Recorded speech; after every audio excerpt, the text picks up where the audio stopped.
श्री शिवाय नमस्तुभ्यम। दोस्तों, मैं आज आपको योगिनी एकादशी के बारे में बताऊंगी। आषाढ़ कृष्ण पक्ष की एकादशी योगिनी एकादशी कहलाती हैं।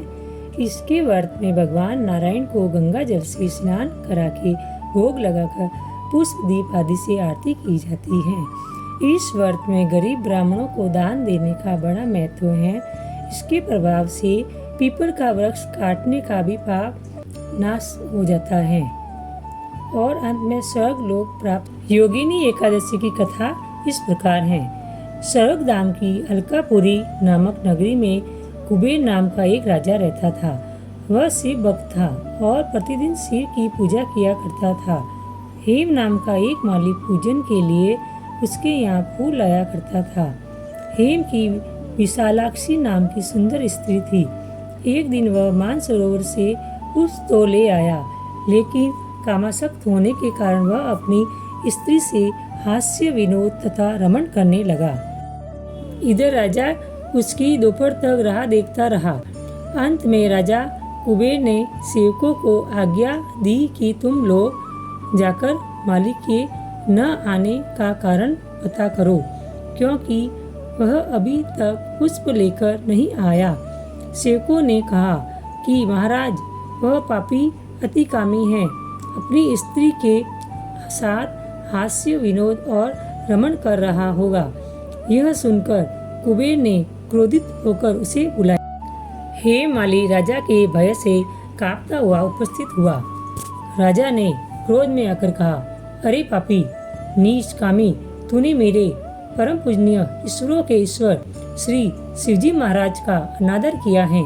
इसलिए मैं तुझे साफ देता हूँ कि तू स्त्री का वियोग सहेगा और मृत्यु लोक में जाकर कौड़ी हो जाएगा। कुबेर के शाप से हेम माली का स्वर्ग से पतन हो गया और वह उसी क्षण पृथ्वी पर गिर गया। भूतल पर आते ही उसके शरीर में श्वेत कोढ़ हो गया। उसकी स्त्री भी उसी समय अंतर्ध्यान हो गई। मृत्यु लोक में आकर माली ने महान दुख भोगे।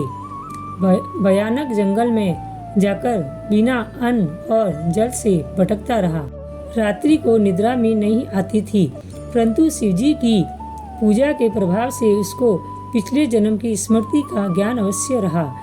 घूमते घूमते एक दिन वह मार्कंडेय ऋषि के आश्रम में पहुंच गया, जो ब्रह्मा से भी अधिक व्रत थे और जिनका आश्रम ब्रह्मा की सभा के समान लगता था। हेम माली वहां जाकर उनके पैरों में पड़ गया। उसे देखकर मार्कंडेय ऋषि बोले, तुमने ऐसा कौन सा पाप किया है जिसके प्रभाव से यह हालत हो गई।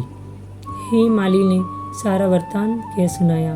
यह सुनकर ऋषि बोले, निश्चित ही तूने मेरे सम्मुख सत्य वचन कहे हैं, इसलिए तेरे उद्धार के लिए मैं एक व्रत बतलाता हूँ। यदि तू आषाढ़ मास के कृष्ण पक्ष की योगिनी नामक एकादशी का विधि पूर्वक व्रत करेगा तो तेरा सब पाप नष्ट हो जाएंगे। यह सुनकर हेम माली ने अत्यंत प्रसन्न होकर मुनि को साष्टांग प्रणाम किया। मुनि ने उसे स्नेह के साथ उठाया। हेम माली ने मुनि के कथनानुसार विधि पूर्वक योगिनी एकादशी का व्रत किया।